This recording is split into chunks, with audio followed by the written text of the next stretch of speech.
asked to raise certain situations in Africa, and then departmentally, and then personally Iraq in September time. And the Prime Minister at that time said he didn't want it raised in the Cabinet and he'd see me personally. And I saw him when I was in Mozambique, and we went to Mozambique before we went to the World Conference on Sustainable Development in Johannesburg. I mean, that dates it in my mind. And the Prime Minister came back from that trip, and if you remember, did one of his press conferences that he did from his constituency, if you check the press reporting, that was quite belligerent. And he'd been to the US just before that.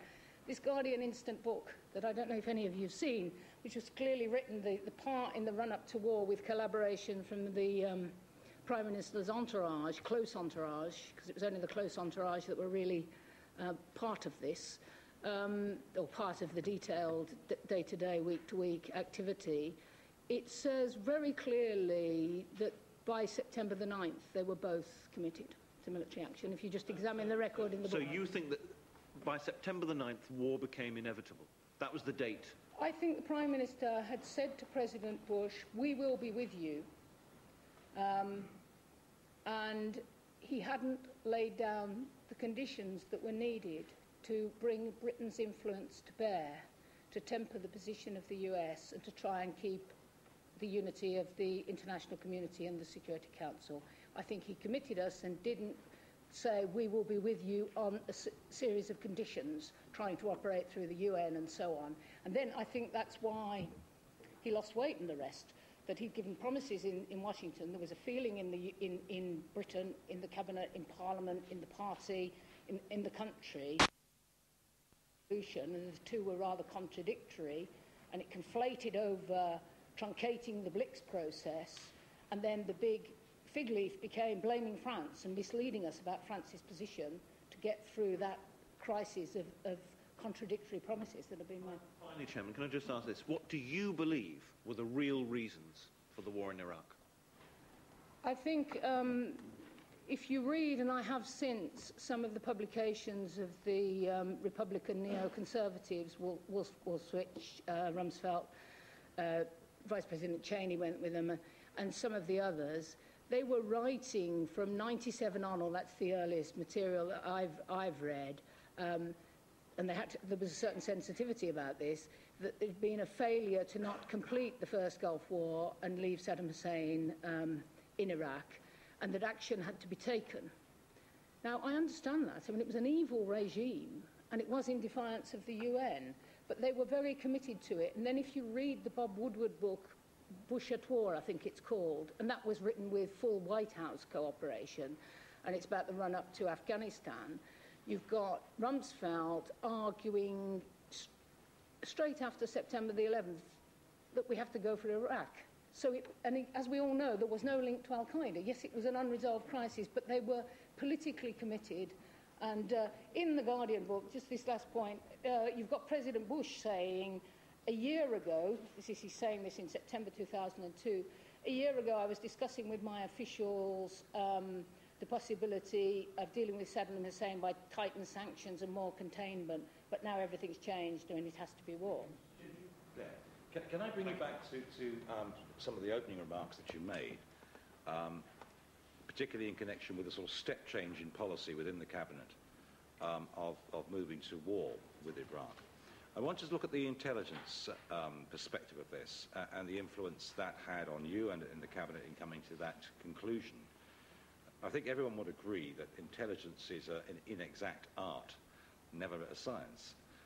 Can you tell us whether or not in the intelligence assessments that were made of what was happening under the Saddam regime, you were presented with a range of options, best case, worst case scenarios of explanations of what was happening in Iraq? Or did it just come to you as a focused, this is the way forward, this is what's happening, this is what we should be doing?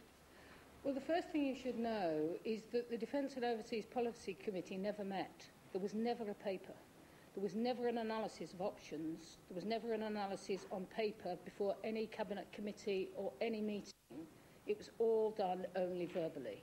That's quite a collapse of normal British procedures for decision-making, and I think some of the poor quality goes with the collapse in the proper decision-making processes. I mean, I really do, and I think these are extremely serious matters for our government system. So I think if there'd been papers and analysis, we probably would have got better.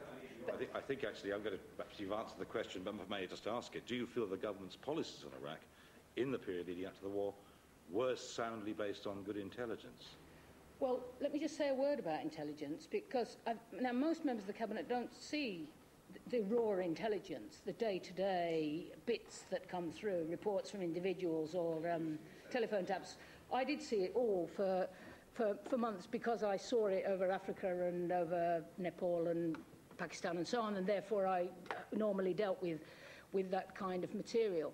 And of course the raw intelligence just is droplets of information, and I think someone once said it's like cornflakes. I mean, there's bits and pieces, and it didn't say anything sort of devastatingly clear. It doesn't. It says, you know, the regime, scientists from the regime say, yes, the experiments are going on, and that type of thing. And then the Joint Intelligence Committee, every so often, pulls it together and makes an assessment. Could I say to the committee, I think you should press to see the material. The reason for secrecy is to protect sources in Iraq. The whole situation in Iraq has changed, and I think most of the material you could now safely see, in terms of there's no one who'd be threatened by you seeing it, given all the changes. I did ask, and this is relevant, Defence Intelligence for an assessment, because I knew they must be making an assessment in terms of the threat to our troops, and, you know, and therefore the chemical suits and what kind of drugs they had to take and so on. And obviously my responsibilities were thinking about the people of Iraq.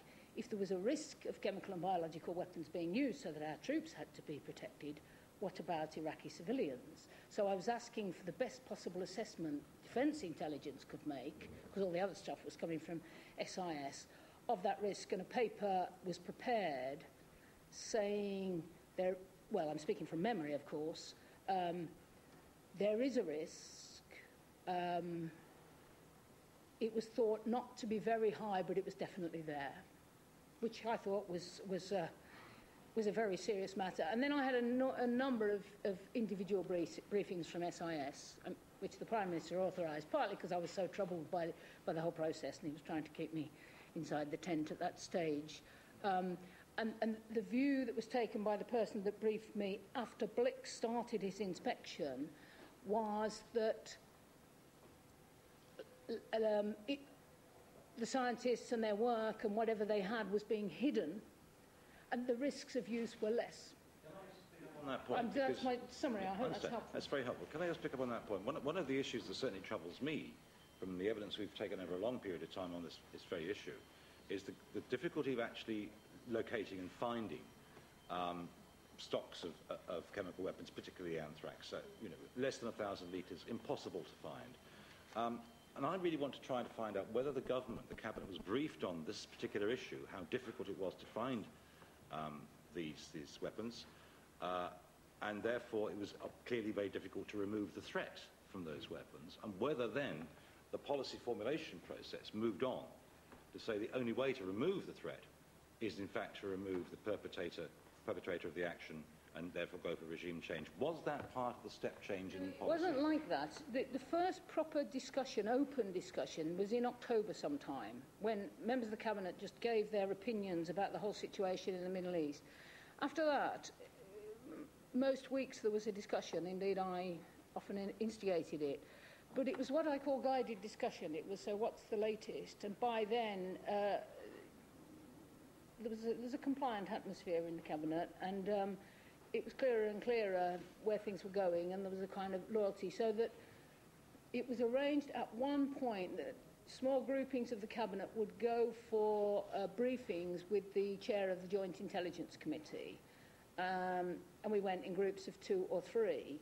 But I think for most members of the Cabinet, but you'd have to check with them, that they didn't see, even I think the Joint Intelligence Committee assessments, all of them. So you were never advised that from the intelligence reports, JIC reports, whatever, that it was impossible for them to give you an assessment which told you that the government could successfully remove or could not successfully remove the threat from chemical and biological weapons through inspection and verification. You were never told that There was impossible. never a discussion in Cabinet of that kind of level of detail. Thank you very much. Mr. Vilsey, then to John. Thank you, Jim. Claire, you've just covered some of the issues that I want to raise. I just want to try and press you a little bit more on this. In particular, you've just told us that you saw Joint Intelligence Committee, the raw intelligence material and the assessments, because you asked for them, particularly in relation to Africa. And then you... I had a relationship with that material, and I saw regularly, and I made a point of seeing everything on Iraq. Right. So you actually saw the assessments, you actually... And you've also said there that you were putting in comments along the lines of why aren't we giving this to Blix to tell him where to go, basically. Was anybody taking any notice of that? I mean, were your comments accepted? Well, this is why I reached this sad judgment that I've reached. I also saw the Prime Minister personally quite frequently. And this question of when Blix asked for more help, if you remember. Again, I'm speaking from memory, but I'm sure this is a matter of record in the media at that time. Asked for more help with the intelligence. And the UK said, yes, we're going to give him more intelligence. And I know I had a personal briefing from SIS at that time who told me that the UK got better intelligence than the US because of our links into Iraq, and that there were brave Iraqi scientists and so on who were giving us information, and we knew about books and records and equipment being moved to people's houses. I mean, I'll tell you this because it's an important exchange. And I said to him, well, in that case, let's give Blix the information, let's give him the helicopters or whatever he needs, let's get that house raided, let's go there, let's find it. And I had that conversation with the Prime Minister also, and he said, yes, yes, but it didn't happen, did it? They were stopped from giving that information to Blix? I think it's a matter of record that Blix said, but again I'm speaking from memory, but in one of his reporting sessions to the Security Council, that he'd started to have more cooperation from the UK, but still not so much from the US. Again, I'm speaking from memory, but you know, he has said more recently that it all led nowhere and they chased it and there was nothing there when they got there. The quality of the intelligence then wasn't good enough when Blix acted on it, when he'd been given it from our... The other thing was, I mean, you just mentioned there that Cabinet members were allowed to go in twos and threes to have sort of joint briefings from the intelligence staff. And I think... That's from the chair of the Joint Intelligence Committee, yeah, who's a former member of the Security Service and then takes on a different role when he assesses the raw intelligence in order to make reports. And just before you said that, you said the PM authorised us to see this intelligence. So was the Prime Minister's office or was 10 Downing Street controlling exactly what members of the Cabinet could see? Or could be briefed on? Early on, after September, October, I asked to see SIS, which I often did over Africa or different situations in the world, so I knew them quite well, and I often asked to see whoever the expert was for a briefing on Iraq. And they came back and said, no, number 10 says no. And I made a fuss, and it had to go to the Prime Minister individually, and then I did see them. And then I saw them throughout myself when I asked, as well as seeing the material.